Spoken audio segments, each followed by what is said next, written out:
Sa gitna ng mga serye ng demandahan laban sa celebrity endorsers, naniniwala si Senate President Chis Escudero na hindi dapat sila idinadawit kung sakaling magkaproblema sa mga produkto na kanilang ine-endorso. Ayon kay Escudero, magkakaroon lamang sila ng liability kung nagbenta rin sila ng shares ng kumpanya. Magbabalita si Raymond Dadpaas.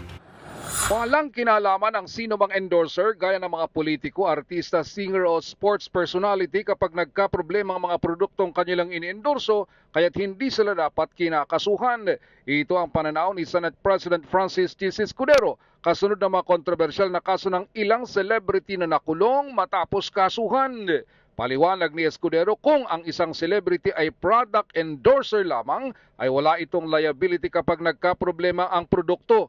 Ang kaibahan lang ay kung hindi lang siya endorser kundi nagbenta rin siya ng shares ng kumpanya. Ito ang sinasabing paglabag sa Revised Securities Act dahil bago magbenta ng shares ng isang kumpanya ay kailangan muna ng lisensya. Para kay Escudero, sapat na ang batas para dito ngunit kung iba ang pananaw ng kanyang mga kasamaan sa Senado ay bukas itong pag-usapan ang bagay na ito.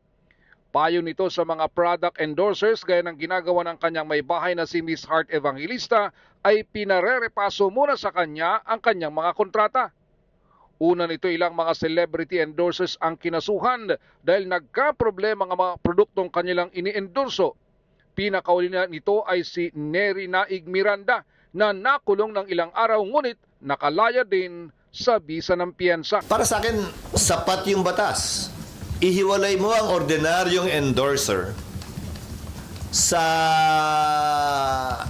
endorser na partner pa. Ang aligasyon remember, complaints are based on allegations that need to be proved in court.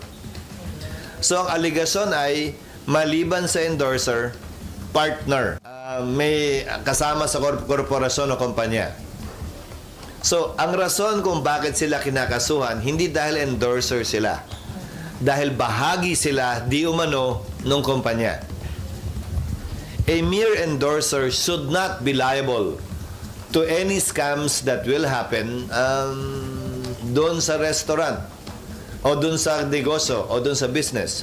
Para sa MBC TV Network News, ito si Raymond Dadpaas, una sa Pilipinas, una sa Pilipino.